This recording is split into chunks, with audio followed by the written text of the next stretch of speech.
Hare Krishna. So, once again, I'd like to thank the devotees in Cologne, Germany, and the temple management for giving me this opportunity. I'll try to share things that, we'll read also Srimad Bhagavatam. Before that, we'll read Transcendental Diary of Srila Prabhupada. And then I will also share some realization. I also want you to share some of yours, and then we can have some discussion. So, I think this is the mark, right? This is the mark where the arrow is there. Srimad Bhagavatam class was on 1.7.10, the famous Atmaram verse. Srila Prabhupada had Pradyumna read out not only the verse, but most of the purport before he spoke. He told us that Lord Chaitanya had explained this verse in 64 different ways, proving that Krishna is all attractive. He said that once Krishna is Purna or perfect, if we fix our minds on the lotus feet of Krishna, everything will follow very perfectly. That is promised by Krishna. Tesam satta yuktanam bhajatam pritipurvakam. If one is engaged always in love and affection, not as official love, ecstatic love, spontaneous, that is wanted. That example is here in Vrindavan. At least as we get information of Vrindavan from the Shastra, from Srimad Bhagavatam, how spontaneously the inhabitants of Vrindavan, the gopis and the cowherd boys and the birds, beasts, the calves, the animals, trees, everyone, even the flies, the bees, the insect, even the dust, the grass, they are all Chinmaya, spiritual. They are not material, but they are attracted to Krishna in different varieties. He explained that Krishna has a variety of energies, both spiritual and material. And if we study things carefully, we can understand how these energies are working. Just as a typewriter does not work by itself, but is merely an instrument operated by a person, similarly, Prabhupada said, material nature is not working independently. Like this temple, it is a composition of earth, water and fire. Tejo vari mrit vinimaya. Tejo means fire, vari means water, and mrit means earth. So what is this building? You have collected earth and shaped it into a brick and then put it with water and then put into the fire. It becomes brick. Then you smash it, powder it, becomes mortar. Then you set up in this way. So the fire, water, earth has not made this temple nice. It is the person, the brain, the engineer, the architect. They have made. He said that in the Western world, people say that God is great. But from the Vedic literature, we find out how God is great. You cannot find such information anywhere, in any book throughout the whole world. So there is no question of studying Vedas from a sectarian point of view. For the sake of knowledge, everyone should study this Vedic literature.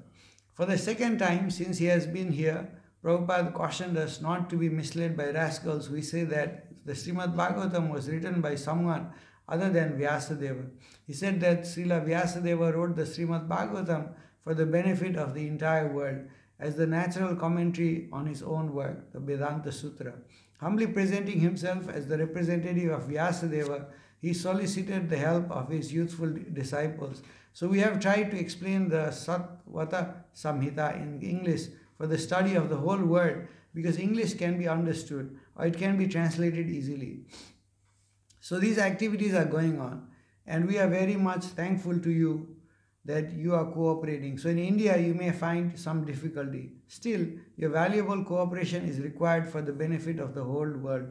Lokasya janato vidvams chakre satvata samhitam atma ramascha munayo nirganta api urukrame kurvantya ahitukim bhaktim itam bhuta guno hari. We have to spread the transcendental qualities of Krishna. That is the life's mission. So as far as possible, try to understand.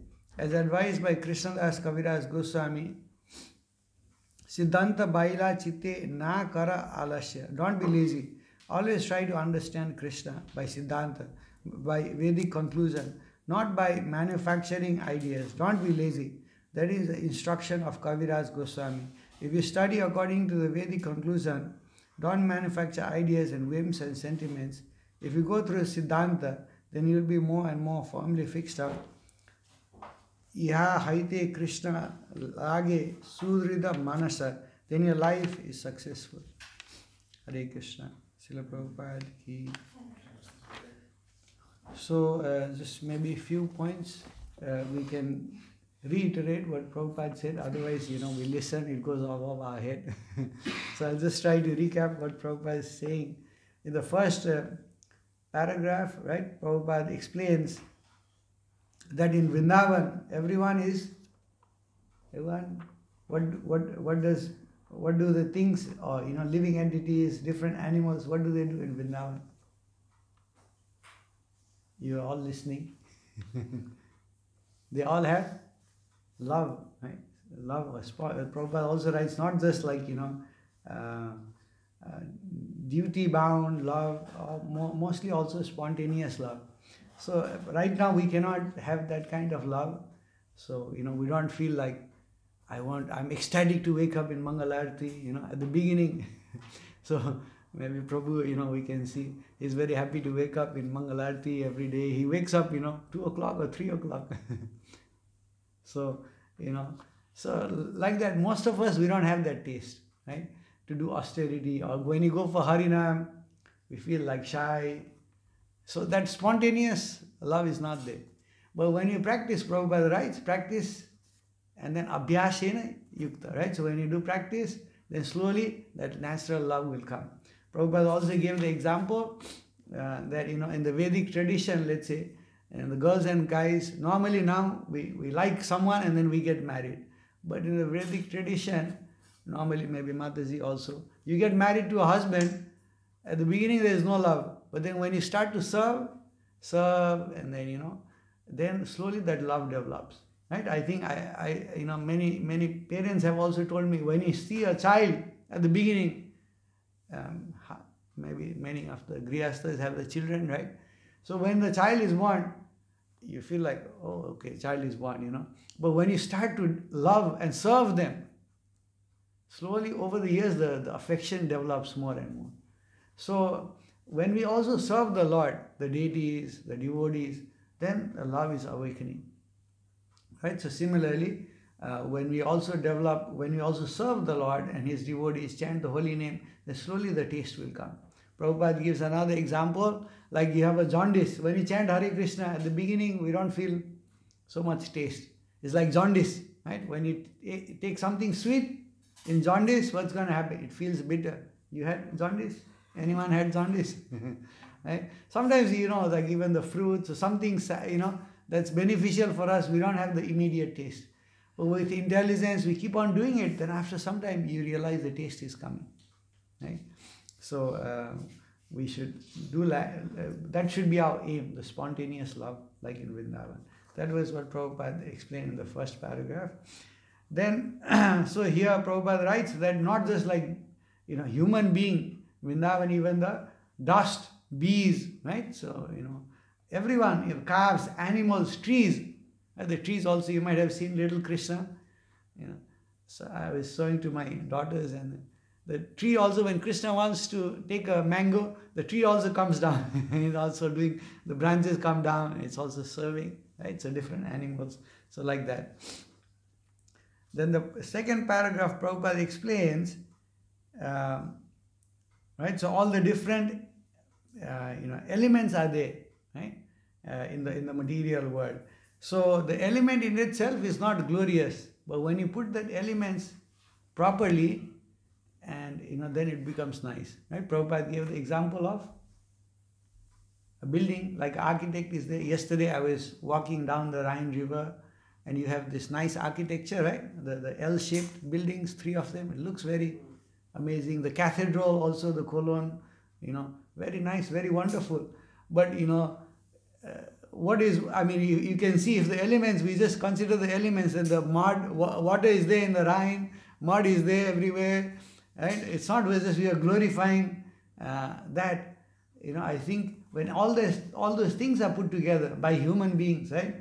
By the German ancestors, the great Catholics, putting all that together, it's an amazing act of, devotion also.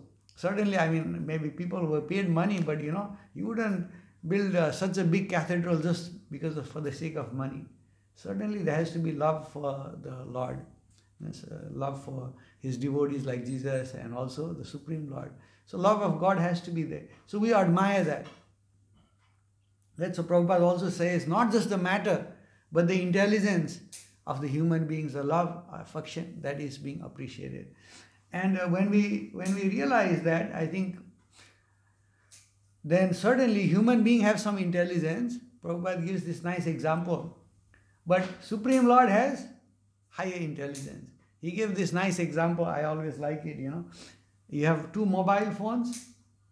So man can make mobile phone, right? Nice mobile phone. You can talk and you can have conversation, do so many things, control so many things. But if you put one mobile and another mobile in the locker and close it, Prabhupada gave the example. Like he gave the example of a watch. You put one watch, another watch, you don't get a baby watch. Right? But if you put a man and a woman, you get a baby. Okay, falling off. You get a baby child. Right? So you can see human. So what is it comparing? God's intelligence, human intelligence is there. We can make nice things. But look at the intelligence of God. He's making two machines and the machine are producing another machine. You can't say, I will buy iPhone and my iPhone will reproduce again automatically and I get iPhone 16, 17 automatically, It doesn't happen like that. Right? And Prabhupada also gave another example. It's like you can make human beings, can make planes, aeroplanes, drones, whatever. Right? But sometimes you can see the accidents are there. So much pollution is there. Cars, humans made cars, but then there's so much pollution. Right? God created, horses. You don't have to biodegradable waste. Everything is biodegradable. And he also created flying objects like mosquitoes, eagles, birds. They don't have accidents. You have not seen mosquitoes. There was an accident yesterday. Two birds, collided. Right? So certainly human beings have intelligence. We can, use the matter and create something wonderful. But the intelligence of the Supreme Lord is much higher. So then that is, that we are showing the gratefulness to the Lord. If we think, no, we are great, we can do everything, then that's a little bit ungrateful. And also not understanding, right? So, I'm also studying science, I'm also teaching in the university. So I think many of the scientists also, there's two classes of scientists. The theists, like Newton, Einstein, they were all believers of God. So science is not bad, provided it also leads you to understand that God is great. And then we have to use the resources also in the service of the Lord. But if you think we are independent of God, I am God, there is no God, then that is a demoniac scientist. Like, you have also good Brahmanas and you have also atheistic Brahmanas, like Ravan also is a Brahmana, but he's a demoniac Brahmana. So similarly, you can also have good scientists, philosophers, poets. I think many nice devotee, poets also have been here in German and the European world. So we have to appreciate and acknowledge the intelligence of the Supreme Lord. So then Prabhupada also writes later that, we all should acknowledge that God is great, right? So in the last paragraph, Prabhupada writes, Krishnadas Kaviraj Goswami, he says that, to glorify the Lord, that is the mission of the human being or the living entity, is to love Him and to glorify Him. So when we are chanting, the Hare Krishna Mahamantra, we are doing Harinam, we are distributing books.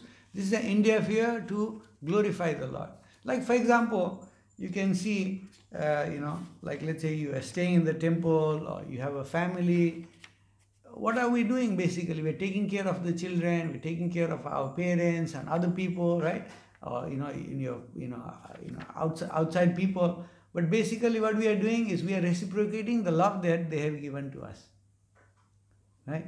So when we can see that God is loving us so much, so doing this Harinam, all of that, it's also, we should do that, but there should be a love, or understanding that I want to glorify the Lord. He has given me so many things. Let me reciprocate. So when we are chanting, we are doing Harinam, it's not just like a machine is doing it, right? The beginning that might be there, but it's an expression of our love. Expression of his, we are reciprocating with the things that he has given, expressing our, love for the Supreme in different ways by glorifying him. Like, let's say your children are there, and they say, they give you some gift, or they in your birthday they buy you some presents. You feel happy, no? I mean, that birthday, the present that they give, maybe just like 5 euros, and maybe you have given that money to them. Right? But when they give, and say, Papa or Mama, birthday gift for you, will you not feel happy? It's not the matter of the object itself, right? It's the expression. So similarly, what we can give to the Lord, right? Flowers, all these elements given by God himself. But when we are showing it, when you're giving it back to him and as an offering, it's the bhava, right? Our expression, that is most important, right? So that is a very important aspect. So when we chant also, we are doing the same thing. We are glorifying. You have given me mouth, you have given me ear, all these body and senses. So let me try to engage all these things in the service, in your service, right? So that loving attitude, when we can have in our chanting, in our reading, in our preaching activities, then that is the perfection of our life. Okay, so we will stop here. Anyone would like to share anything on what Prabhupada Lilamrit? Then we go to Srimad Bhagavatam. We have been reading Canto 6, chapter. We read, Mataji read, I think 6 and 7. Today is 8, right, Prabhu? Yes. Yeah, 8. Okay. So, Prayasa Prakritaschapi Striyam Rahasi Biprati Ayam Mahabratadharo Vivarti Sadasi Striyam Prayasha Prakritaschapi Striyam Rahasi Bibrati Ayam Mahabratadharo Vibharti Sadasi Striyam. Anybody else? Prabhus? Prayasa Prakritaschapi Striyam Rahasi Bibrati Ayam Mahabratadharo Vibharti Sadasi Striyam Prayasa Prakritaschapi Striyam Rahasi Bibrati Ayam Mahabratadharo Vibharti Sadasi Striyam Prayasa Prakritaschapi Striyam Rahasi Bibrati Mahabratadharo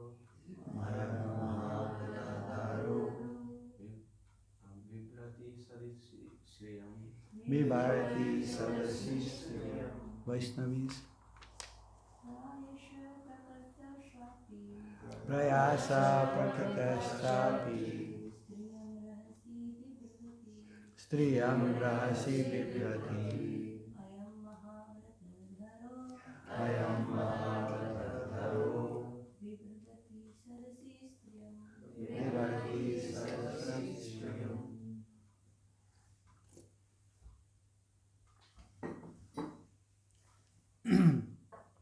Prayasa generally. Prakrita conditioned souls. Cha also. Api although. Striyam a woman. Rahasi in a solitary place. Vibharti embrace. I am this Lord Shiva. I am this Lord Shiva. Mahavrata Dhara, the master of great vows and austerities. Bibharti enjoys. Sadasi in an assembly of great saintly persons. Striyam, his wife. Translation purport by Srila Prabhupada ki. Ordinary conditioned persons generally embrace their wives and enjoy their company in solitary places. How wonderful it is that Lord Mahadeva, although a great master of austerity, is embracing his wife openly in the midst of an assembly of great saints. Purport. The word Mahavrata Dhara indicates a brahmachari who has never fallen down. Lord Shiva is counted among the best of yogis, yet he embraced his wife in the midst of great saintly persons. Chitraketu appreciated how great Lord Shiva was to be unaffected even in that situation. Therefore, Chitraketu was not an offender. He merely expressed his wonder. Om Agyantimirandasya Yananjana Salakaya Jakshurunmitam Yena Tasmai Sri Guruve Nama Sri Chaitanya Mano Vistam Stapitam Yena Bhutale Swayam Rupa Kadamayam Dadati Swapadantikam Vandhyam Sri Guru Sridpadakamalam Sri Gurun Vaishnavam Sa Sri Rupam Sagradatam Sagana Raghunathan Vitam Tam Sajivam Sadvaitam Savadutam Parijana Saitam Krishna Chaitanya Devam Sri Radha Krishna Padan Sagana Lalita Sri Visakan Vitam Sa He Krishna Karna Sindhu Dinabandhu Jagatpate Gopesha Gopika Kanta Radha Kanta Namastate Tapta Kanchana Gaurangi Radhe Vrindavaneshwari Visavanu Sute Devi Pranamami Hari Priye Vanchakalpa Tarvesa Kipa Sindhu Evacha Patanam Pavanebhyo Vaishnavebhyo Namo Nama Jai Sri Krishna Chaitanya Prabhu Nityananda Sri Advaita Gadadhara Sivasadi Gaura Bhaktavinda Hare Krishna Krishna Krishna Hare Hare Hare Rama Rama Rama Hare Hare Hare Krishna. So we are reading from I think last few days how Chitraketu Maharaj, he's traveling, right, and then he's seeing Lord Shiva is putting Parvati on his lap and giving class, discourse to all the saintly people, and then Chitraketu Maharaj finds it very amazing, also astonished, like he's not following the regulative principle, and then he's going to give some comments. So here, and then Parvati will later feel offended, right? And then Prabhupada in the purport, so in the previous verses you can see some places Prabhupada writes, even Sukadeva Goswami is writing, he is criticized, but here Prabhupada specifically mentions that it's not really criticism, he was just wondering what's going on. Like let's say we come to the temple and they're singing some, like maybe it's Christmas, so people are singing Christmas carol, then we will think like what's going on, something else is going on, right? Maybe someone is doing some things that seem like some regulative principle is being compromised. Then it's kind of natural to ask how come it's happening like that, right? So it's kind of natural to feel that kind of question. But here, so Chitraketu Maharaj is asking that question, and then Prabhupada writes in this particular place he is not really an offender. I think in the yesterday's verse also we saw that Prabhupada explains that he did not offend Lord Shiva like Daksha. So he did not offend like Daksha was really saying, if you remember, he says you are like a monkey-eyed person, and I was very wrong to give my daughter, beautiful daughter who has eyes like deer, to monkey-faced man like you. You don't have any money, you don't have any house, you're insignificant. So he's criticizing Lord Shiva a lot. So here at least he's not doing like that. He's just like, how can you do that? So he's astonished. So this is not like the same level of offense. So right. So when we also sometimes not sure about things what we are going on, if you directly criticize or blaspheme that devotee, then that's and then take out all your personal anger that you have towards him. In that context, normally we do that, right? We don't like someone, and then when we feel that he has done something little bit digression, then we take out all the personal, how do you say, enmity, and power it onto him, and in front of everyone, then that's going to be even worse. So here it's not like that level of that like Daksha did, but he's just expressing his astonishment how can it be done like that. And but in the next verses, let's read maybe one more verse we can read. Sri Sukha Uvacha Bhagavan api tat srutva prahasya gadadhir nipaha tusnim ba bhuva sadasi sabhyastat tat anuvrataha. Srila Sukadeva Goswami continued, "My dear king, after hearing Chitraketu's statement, Lord Shiva, the most powerful personality whose knowledge is fathomless, simply smiled and remained silent, and all the members of the assembly followed the Lord by not saying anything." Purport: Chitraketu's purpose in criticizing Lord Shiva is somewhat mysterious and cannot be understood by a common man. Srila Vishwanath Chakravarti Thakur, however, has made the following observations. Lord Shiva, being the most exalted Vaishnava and one of the most powerful demigods, is able to do anything he desires. Although he was externally exhibiting the behavior of a common man and not following etiquette, such actions cannot diminish his exalted position. The difficulty is that a common man, seeing Lord Shiva's behavior, might follow his example, as stated in Bhagavad Gita 3.21. Yad yad acharati shreshtas tad tad eve tarajana sayat pramanam kurute lokastad anuvartate. Whatever action a great man performs, common men follow, and whatever standard he sets by exemplary acts, all the world pursues. A common man might also criticize Lord Shiva, like Daksha, who suffered the consequences for his criticism. King Chitraketu desired that Lord Shiva sees this external behavior so that others might be saved from criticizing him and thus being offenders. If one thinks that Vishnu, the Supreme Personality of Godhead, is the only perfect personality, whereas the demigods, even such demigods as Lord Shiva, are inclined to improper social affairs, he is an offender. Considering all this, King Chitraketu was somewhat harsh in his behavior with Lord Shiva. Lord Shiva, who is also deep in knowledge, could understand Chitraketu's purpose, and therefore he was not at all angry. Rather, he simply smiled and remained silent. The members of the assembly surrounded Lord Shiva could also understand Chitraketu's purpose. Consequently, following the behavior of Lord Shiva, they did not protest. Instead, following their master, they remained silent.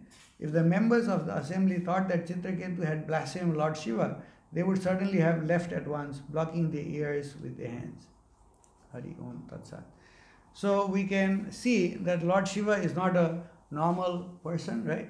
There's a verse, in Srimad Bhagavatam, 12.13.16, Nimna Ganam Yatha Ganga, Devanam Achito Yatha, Vaishnavanam Yatha Sambho, Purananam Idam Tatha. Right? So, Nimnam Ganga Yatha Ganam Yatha Ganga. Just as the Ganga is the greatest of all rivers, Lord Achyuta, the supreme among deities, and Lord Shambhu, Shiva, the greatest of Vaishnavas, so Srimad Bhagavatam is the greatest of all Puranas.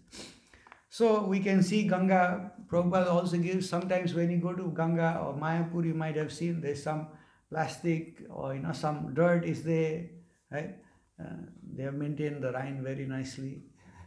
So I hope, they, in Asia also they're going to, learn these things. But we can see sometimes there is some dirt, and then we might think, oh, how can Ganga be perfect? How can she be, pure? Because there's so many dirt here.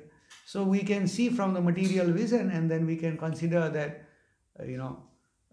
these discrepancies are there. And how it's going to purify me? Maybe if I take shower, I'm going to become more dirty, I'll get contaminated, right?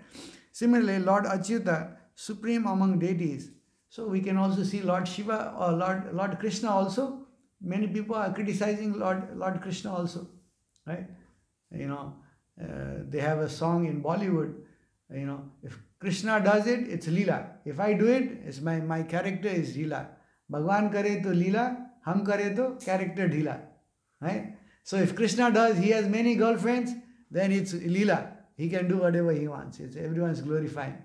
And if I do it, then you say, you're a sinful man. How can you do like that? So then you're a characterless person. People say like this. And Krishna is stealing butter. Then everyone's saying Makhan Chor. Everyone's glorifying. And if I steal, they will put me in the jail. Right? So in that way, many people also criticize Achyuta, saying how can it be? How can he do like that?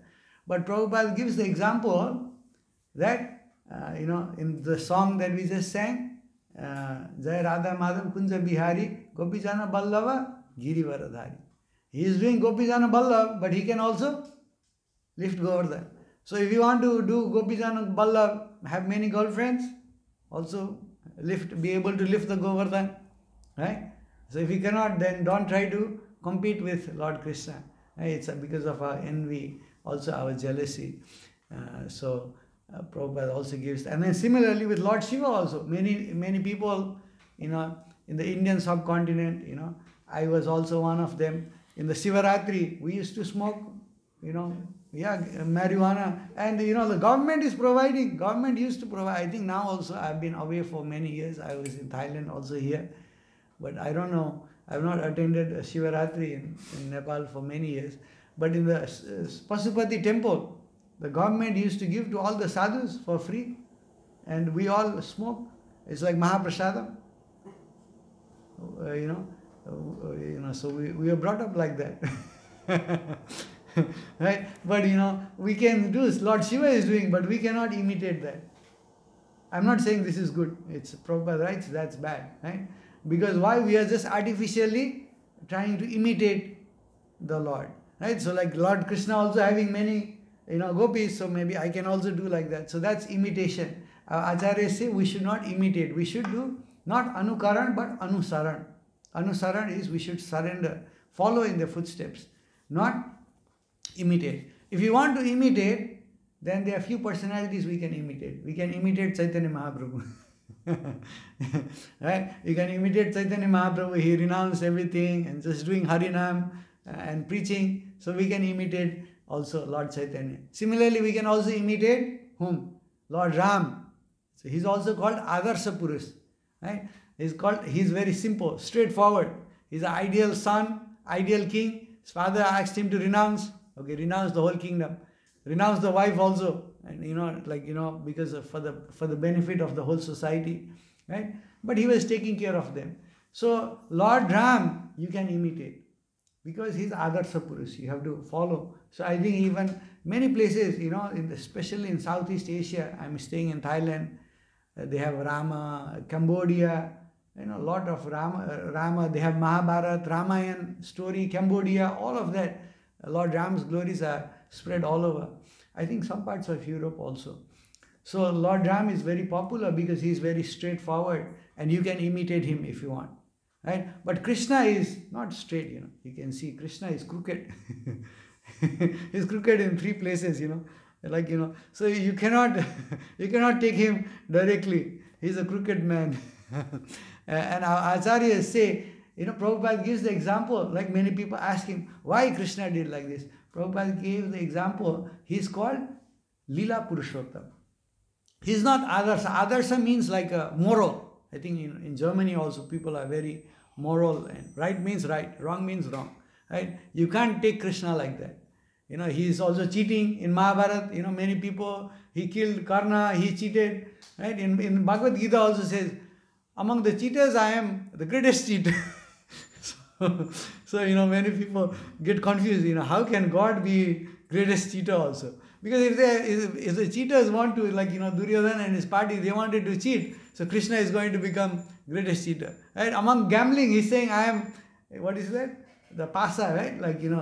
Then you can take away everything. He did like that with the Kurus. So if you think because with Lord Ram, sometimes devotees are very saintly, then people want to cheat other people, then we still feel I have to be very straight. right? Then people can, exploit you. They exploit the saints, the devotees. But you can see Krishna is, if you want to cheat him, he's going to become even greater cheater. So in that way, he's a very crooked man. But his purpose, right? Sometimes I think there is a saying in English, you have to look at the mean, not at the end, not just at the means. For a higher purpose, sometimes, if someone is, like there is an example, if there was a saint and a hunter was chasing a deer. So the deer came and took shelter of the hermitage. So the hunter came and asked the saint, have you seen the deer? Now what should he reply? If he is going to be truthful, he is going to kill that deer. If he lies, then his principle is, compromise, truthfulness principle. So in certain scenarios, for the higher purpose, higher good, then sometimes the lower levels of, religion might have to be compromised. Right? So that's why in Bhagavad Gita, at the end, it says, Sarva dharman parityaja mamekam saranam praja aham tvam sarva papebhyo mokshayishyami ma sucha. So sarva dharman here means not just like, Christian religion or Hindu religion or other kind. So basically you have material religion. You have, I'm the son of, my parents, I'm a particular citizen, so I have particular dharma. I have a wife, I have to take care of the wife, I work in a company, I have all this dharma that I have to fulfill. But all these dharmas are secondary compared to the supreme dharma or service to the Supreme Lord. That doesn't allow me to completely reject all the other dharma. I get married with one girl, and next day, I just give it up in the name of surrender to the Supreme Lord, that Krishna also doesn't approve of that. We have to take care of the secondary dharmas also, but certain times, maybe we have to consider, like the pyramid, the supreme dharma is there, then we have also other dharmas. We have to maintain our body, that's also dharma, right? We have to, abide by the rules and regulations of a particular government. We are staying in Germany, so you have to follow the immigration rules. So that's also part of dharma. But the supreme dharma is actually service to the Supreme Lord. So in that way, we can see, we are digressing here a little bit. So we can see that, the surrender or similarly, Lord Krishna is also in that way protecting and, adhering to the different levels of dharma. So sometimes you can see he is transgressing those, not because he doesn't, he doesn't care about those secondary levels of dharma, but he is following the higher dharma. So sometimes we can see in Vrindavan, like he's stealing butter. Why is he doing that? Because the main goal is, as Leela Purushottam, he wants to satisfy or please his devotees, Yashoda and Nanda Maharaj. Like Prabhupada also gives this example. Vrindavan is like his home, Krishna's home. So now we are in the temple, we wear dhoti, kurta, you go to the office, you have some protocol, you wear tie and suit, right? But when you go to the home, the same man might be wearing shorts, just wearing a sandal, just lying down in the bed and becoming a horse, playing with his grandchildren. So you can't say, oh my boss, how come my boss is like this, he should be suited, booted, and he should be sitting on the Vyasasana or in the office in the nice chair, and right? It's the same person, but at home he has a different motive. What is the motive of that person at home? The boss at home, his objective is to give pleasure with his family. So Vrindavan is like family time of Krishna, of God, and Vishnu is office. So he is coming with 4 weapons, suited, booted, like he's got a nice dhoti, he's very formal. So if you go to Vrindavan, if you go to, Vaikuntha Loka and say, Vishnu, let's play, the Gopas will say, he won't do that. Right? Like, your father is a big personality and you go to the office and say, Father, become a horse for me. It's not going to happen, right? But you cannot, so it's the same person, but he's, having different motive. So similarly, Krishna in Vrindavan, he's also, very dear to his parents. So he's doing that particular objective. So we cannot relate all of these, in a single line of action. So similarly, Lord Shiva also might have done it with some other, some other motive. So we cannot say he should become a great acharya, right? And not consider all the other aspects.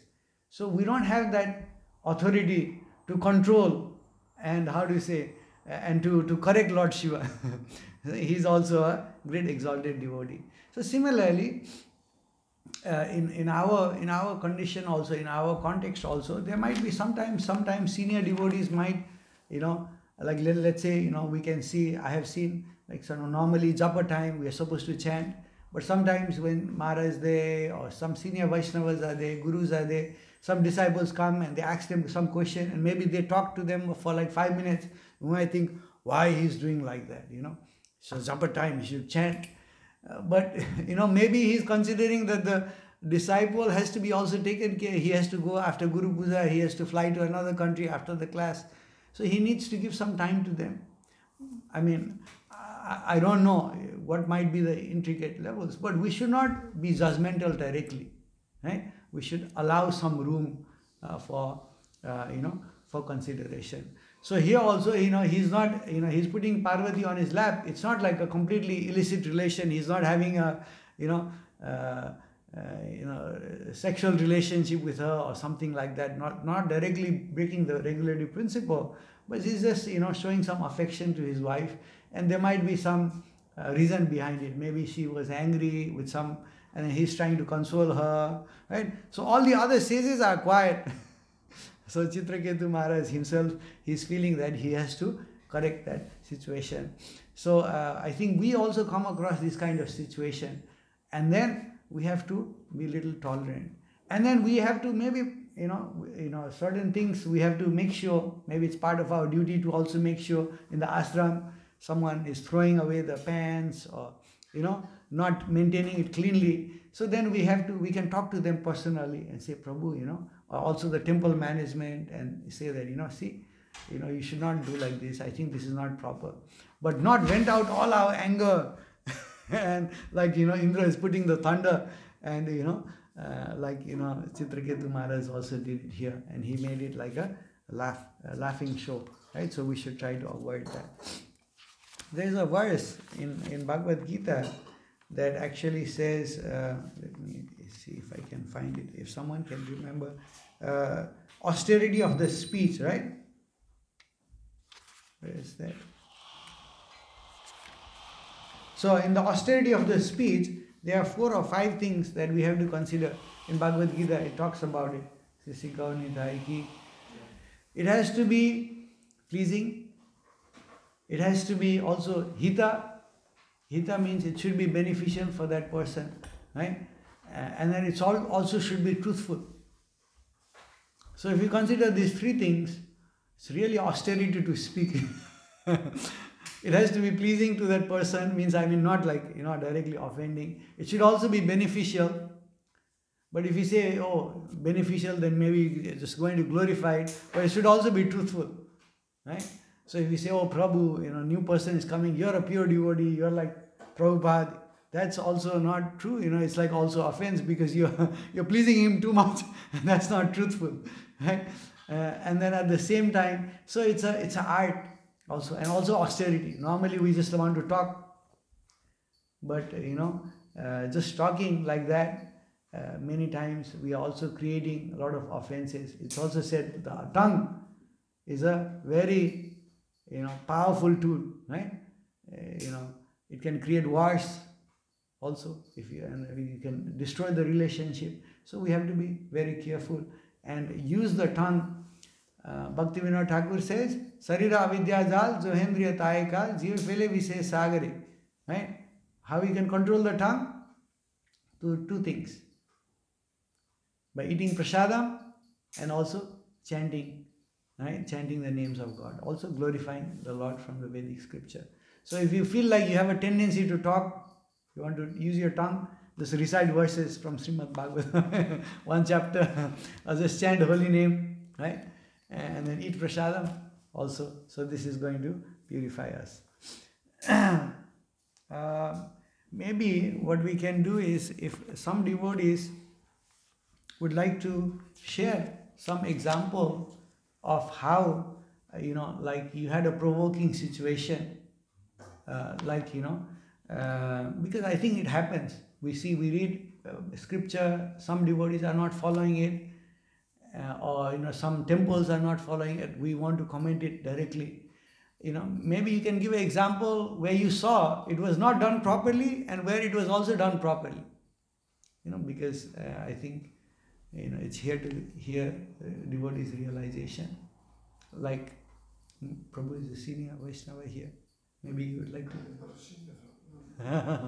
Yeah. Okay. No, anything. Yeah. We're practicing for several years. That makes us senior. I think Prabhupada time 6 months, 1 year, few years, you're already sannyasi. No, you might have seen, some situation, it was not handled properly. When you reflect at it later, right? And some situation, a provoking situation, someone made a mistake, but it was done in a proper way, right? It doesn't have to be yourself. You don't have to name the devotee, but you just saw it as observed it. It can also be from the scripture. I think we discussed some of them, like Daksha. He did it in a very inappropriate way, right? What would have been the appropriate way? You might have seen something from the scripture or something in your daily life also. Maybe Prabhu, if Prabhu is, you're the senior, from Iran. Anything, Mataji is also. Yeah. There's a senior Vaishnavi in Radesh, in Navadvip, and she is always taking care of the new people, whether they are just guests or also preaching outreach programs in Luxembourg and everything. So also woofers, because some woofers are coming there, volunteers, to work in the garden and in the kitchen and everything. So sometimes after the morning program, if there has been somebody completely new, it's observable that she can speak with them during the japa time, and the normal loudness, so it's really kind of distracting, and it's going on and on, 5 minutes, and you wonder, why is it kind of stop, But finally then, she brings in the japa and they start chanting Hare Krishna, for example, So it's very sweet, actually. She's just creating the bridge for them to feel kind of belonging and, explaining how to chant and everything. But externally, they feel like, oh my God, again, kind of focused. Yeah, very nice example, right? But so we cannot understand the internal mood, but maybe the inappropriate would be what? Just shout in front of, come on Mataji, in front of deities, japa time. You can just shout, vent out all your anger, or, shout at that person, devotee. The appropriate way would be what? Maybe Mataji, what do you think might be appropriate way? Yeah, tolerating is also one way, but maybe the other option might be, maybe, some devotees, we are thinking, we are just taking a case and trying to reflect on it. Yeah. Actually, I heard something interesting about toleration, and when we learn, the tolerance is just something like external, we don't like it inside, but we cannot like it. But when we actually learn to appreciate what a person is doing, then naturally this respect can come. For example, in this situation, we might also go there, and listen what she's talking or something, and suggest maybe we can, show you around later or whatever, and asking this Mataji if she can, I don't know, move the location or speak less loud or something, this element which is present. Yeah. So thank you very much, right? So I think, we can talk to her personally, or maybe that day, it's happening for several times. So maybe that day we tolerate, and the next day we can tell her, see, it's good you're doing that. I really like it. So many people came and chanted. But maybe if it's possible, if you do it in another room, or, maybe out someplace, then you're also showing. So normally, it says you have to, when you criticize someone or give a suggestion, it should be like a burger. Some bread at the top, something in the middle, and then again another bread. So you can see, you can appreciate them. I appreciate you, but it's also going to disturb other devotees, and maybe we cannot finish our rounds. It's causing distraction. And then at the end, we give some proper suggestion. Maybe sometimes I can also come and do this service for you, or we can take turns. So you are trying to understand their motive, right? As Mataji said. So normally tolerating, we just think tolerating is outside, external. But tolerance should also be internal. That means you understand, you live in their shoes. You live through their shoes. How they are feeling, why she is trying to do that. Then you can try to help that person.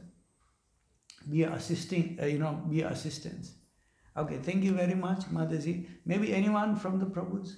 You might have seen some scenario that, like, maybe not like Lord Shiva putting someone on the lap, but something that is not congruous, right? In devotee's life, or in the temple, or in the center, somewhere. You don't have to give the names, but you didn't agree with it. How it can be done appropriately and how it can be done inappropriately. This is the application of the concept, the concept that we are learning. Prabhu, you'd like to say anything? I don't know. Okay, maybe anybody else?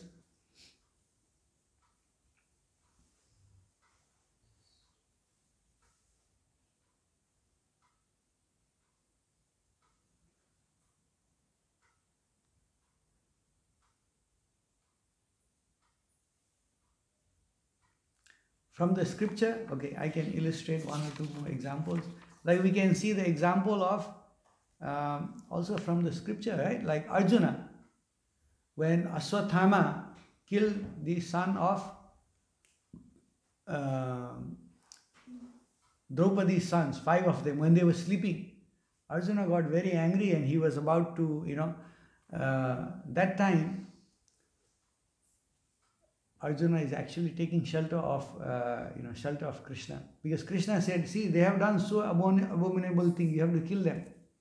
And Draupadi says, no, I have already lost my 5 sons, and what's going to happen to Dronacharya's wife is Kripi, right? Is it Kripi?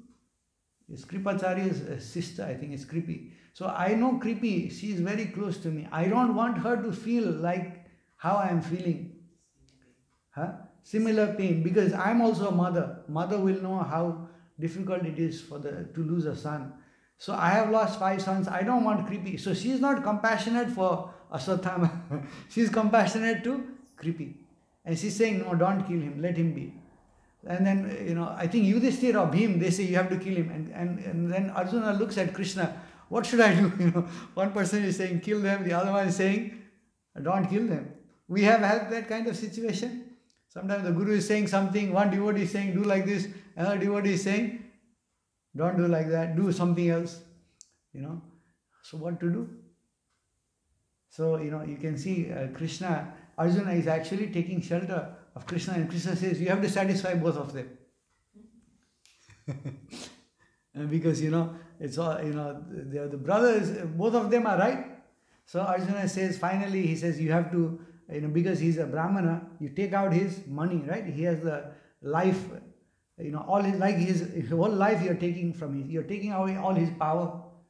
And I think after that, he's just living, he doesn't even have a gross body. He's living as a subtle body. Aswathama is also one of the Chiranjeevis. And then he also said, you have to also, criticize him, because if you criticize him, then you're also like, killing someone. Especially a prestigious person, like someone is prestigious, you bring them and you criticize them. It's like worse than death. You're telling all the bad things that he has done. Then that's also like a death. And you took out all his power, and then you just let him live, but in a very nominal way. Right? So sometimes devotees are also doing some very bad things, horrible things. Then you don't maybe directly kill them, but you take away all their power, position. Maybe they cannot sing in the temple, they cannot give classes, So then that's also like, some kind of punishment that we can see. But this can be done with proper discussion, right? Consulting with Guru, Sadhu and Shastra. Someone does something, you don't have to completely blaspheme them in front of everyone, and don't do it out of, how do you say, immediate passion and on the moment, right? Normally, but you can take some time, and the action has to be taken, but take it with deliberation, consultation with Guru, Sadhu, Shastra, what has been done in previous scenarios, other scenarios, what might be appropriate, right? So in that way we can take some decision like that. Okay, if anyone has any other comments or suggestions, we can take it, otherwise we can stop here for today. Prabhu? Okay. Maybe I saw sometimes we can also, many of us, we are staying in the ashram together, so sometimes we can see some devotees are not maybe very clean, or they're not putting the clothes and things like that properly, or you're sleeping and someone comes and, so what do you do in that situation? Okay, let's say, what would be the inappropriate thing to do? Inappropriate? Yeah. Maybe, for example, okay, I would take some other examples for that. Example could be such that, suppose a son commits some kind of Son means a son, father and son okay. relationship. I'm just talking about. Like, probably a son can do many things wrong, and which can offend the father. So, according to me, the father can correct the son, not in front of everyone, so that he feels more humiliated. Yeah, I think not just correcting, sometimes you get a physical one, right? Yeah, I would say, like, the father can do such that take him in a Private. different place, and then make him understand that whatever he has done was not correct, so that he can get the idea that, okay, whatever he has done is wrong and he shouldn't repeat it again. I mean, it's better than saying in front of everyone. He won't feel much humiliated, I would say. Yeah, so the inappropriate would be like, just everyone, what kind of rascal son you are, you're not even worth to be my son, or something like that. Physically hit, right? I think many physical abuse. Then the son feels, the closeness with the father or the mother or the parent. I mean, it can also be, I think, senior devotee and a new one, right? You can do the same thing, like a new bhakta, someone is taking care, Guru is scolding in front of everyone. You feel like, I cannot share my feelings with that person, because he's going to do that to me again. It's going to be very crashing, right? Your relationship is going to be completely destroyed. But the appropriate way would be like, take him, and you can relay the same amount of severity, saying, see, I'm telling you this time, but next time you do it, or you do it again, one strike, two strike, you can't stay in my home or something like that. But if you do it privately, I think he will understand the message that he's actually caring about me. Right? When you do it like in front of everyone, like on the spot, you feel it's a personal attack, and that person doesn't care about me. Right? So these kind of things, I think we have to be careful. So even here, Chitraketu Maharaj, what might have been appropriate? Let's say, maybe we can conclude with that. What, he's seeing that digression, what might have been appropriate? So don't tell anything. You can think it, but not tell him. Just think and just go. Maybe you can talk with Shiva when you met in person, but not in that crowd. Yeah, not in that crowd, right? Maybe talk to him personally, or there are other sages also. Prabhupada writes,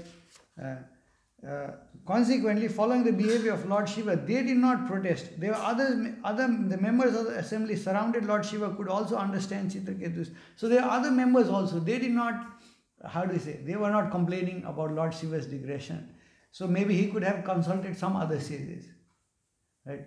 Prabhu, Narad Muni, I don't know, why is Lord Shiva doing like that? Do you think it's appropriate, or maybe not, Do you think we should take some action?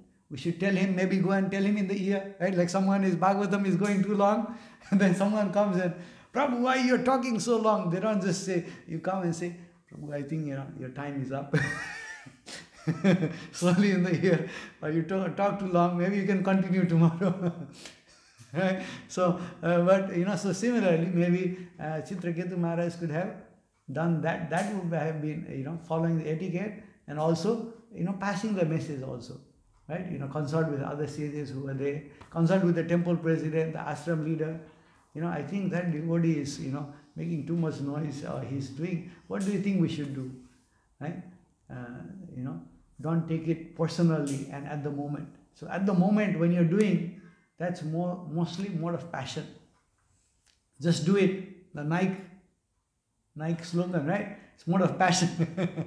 Just do it without thinking, just do it with, it's mostly impulsive. So the deliberation, thinking, contemplating, and then taking action, that's mostly mode of ignorance, mode of goodness. Ignorance would be, don't take any action. You don't even know what's going on. Okay. Prabhuji, but in this case, maybe Chitraketu Maharaj was appreciating Lord Shiva, right? For the first part he is appreciating. For embracing his wife in front of everyone or is criticizing Chitraketu Maharaj. Prabhupada writes, so normally, see, Lord Shiva, the spiritual master of the general population, the best of living entities, still here he is glorifying, who has accepted material bodies. He enunciates the system of religion. Till here he is glorifying. He is such a great person. Yet how wonderful is that he is embracing his wife. Right? So, and then I think in the second part, nonetheless, he is seated with his wife on his lap in the midst of saintly person, is embracing her as if he were a shameless, ordinary human being. Gata Rita, without shame. Gata Rita. That's the word. So, first part he is glorifying, he is saying, great devotee is so great. So, sometimes you might also have felt, some people will say like that, oh, you're a great devotee, you're not eating meat, you're not doing this. But how come you wake up, sometimes people have told me, you're chanting, you don't eat meat, all of that. But how come you wake up in the morning and before taking shower, you're chanting? Why you're chanting without taking shower? Right? Some smarta brahmanas, or I don't know, some people will say like that.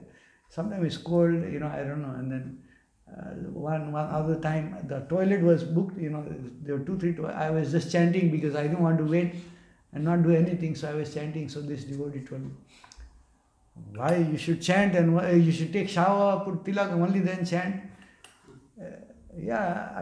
That's correct, right?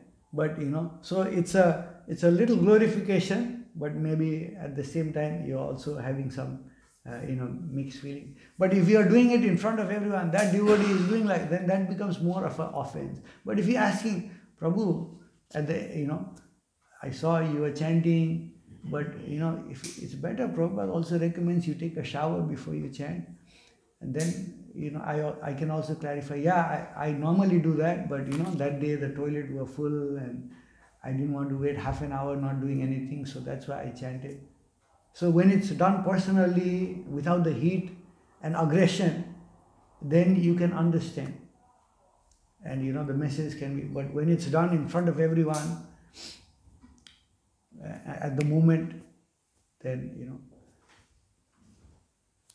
it carries more. But whatever Lord Shiva was doing wasn't wrong, right, in any way? Or is it wrong? It's not considered proper etiquette. Prabhupada also writes, right? So Chitraketu Maharaj, normally when you give Bhagavatam, you don't put your wife on the lap. Okay, so Lord Shiva was in a state of where he was giving... he's giving class to all the rishis and saints, like, brahmacharis are here and I bring my wife and, give a class. It's not appropriate. Okay. So it's a little digression from his side, but we don't know why he did that also. Right? So we are not in a context to... so the best option would have been to talk to other devotees why Lord Shiva is doing like that. Also maybe after class, ask Lord Shiva, why did you do like that? Because now the generic people will try to start, maybe before you give Bhagavatam, you bring your wife in the lap and start giving, because Lord Shiva did like that, right? Or this devotee did like this. So then it can become a digression for the whole society. So Chitraketu Maharaj had a good motive, but the way he did it was maybe not appropriate. Like that Mataji said, Mataji from Radhadesh, who is, bringing the devotees and making them chant, talk. It's nice motive, but it's creating disturbance to the other people also. So she has to also consider that aspect. Okay? Or even in the extreme case, he wants to correct it immediately, then go and talk to Lord Shiva in the ear, or maybe write a note and then give it to him. Right? So these are some of the things that we can learn. Hare Krishna. Srila Prabhupada ki jai. Lord Shiva ki jai. Chitraketu Maharaj ki jai. Gaur Bhaktavinda ki jai. Thank you very much for your tolerance and your opportunities. Hare Krishna.